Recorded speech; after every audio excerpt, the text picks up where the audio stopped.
সূর্যের বিষব রাশিতে গোচর হয়েছে 14 মে 2025। এর ফলে সূর্যের এই গোচরের ফলে বিভিন্ন রাশিতে বিভিন্ন ঘটনা ঘটবে। আসুন জেনে নি সেই ব্যাপারে।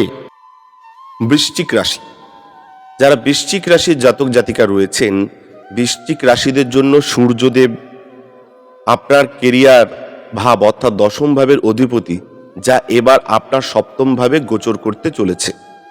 এটির ফলস্বরূপ বৃষভ রাশিতে সূর্যের গোচর করার সময় আপনার দ্বারা করা কাজকে সোজাসুজি প্রভাব আপনার মান সম্মানে পড়বে, যা ইতিবাচক বা নেতিবাচক রূপে হতে পারে।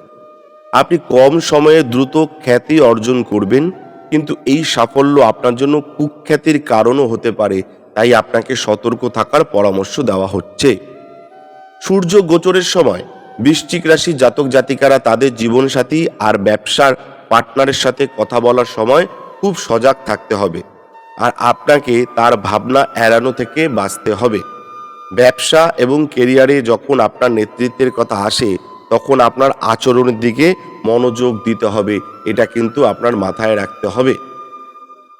এমন সেই সময় তো আপনাকে সেই দিকে নজর রাখতেই হবে এবং দলনেতা হতে হবে, যিনি আপনাকে এমন একজন দলনেতা হতে হবে যিনি কেবল অন্যদের উপর তার কর্তৃত্ব জাহির করেন না, বরং তাদের অনুভূতিও বোঝেন। সূর্যের সপ্তমভাবে উপস্থিত হওয়ার কারণে এটি এই সময় আপনার কেরিয়ারের জন্য সুগম হবে বা থাকবে। এই সময় আপনি চাকরি ছেড়ে নিজের ব্যবসা শুরু করতে পারেন। যদিও এই সময় আপনার কোনো নির্ণয় নেওয়ার সময় তাড়াহুড়ো করা থেকে বাঁচতে হবে, কেননা এমনটি করার জন্য এই সময়টি ঠিক বলা যাবে না। সূর্যের এই গোচরের সময় আপনার সাথীর নির্দেশনা আপনার জন্য গুরুত্বপূর্ণ হবে এবং এই পরিস্থিতিতে কম কথা বলা এবং বেশি শোনা আপনার জন্য ফলপ্রসূ প্রমাণিত হবে।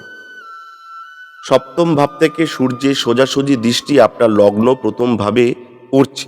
এটির ফলস্বরূপ আপনার জীবনে ইতিবাচক ঊর্জার সঞ্চার হবে, যা আপনাকে আর্থিক স্থিরতা পেতে সাহায্যকারী প্রমাণিত হবে। আপনার এই যে যারা বৃশ্চিক রাশির জাতক জাতিকা রয়েছেন, আপনাদের বললাম যে এই যে সূর্য গোচর করেছে তার ফলে কি হবে, যে সমস্যাগুলো রয়েছে সেই সমস্যাগুলো কাটিয়ে ওঠার জন্য প্রতিদিন ওম নমঃ শিবায় আপনারা অবশ্যই জপ করবেন এবং শিবের পুজো যদি করতে পারেন খুবই ভালো। দেখবেন আপনাদের এই বাধা বিপত্তিগুলো কেটে গেছে।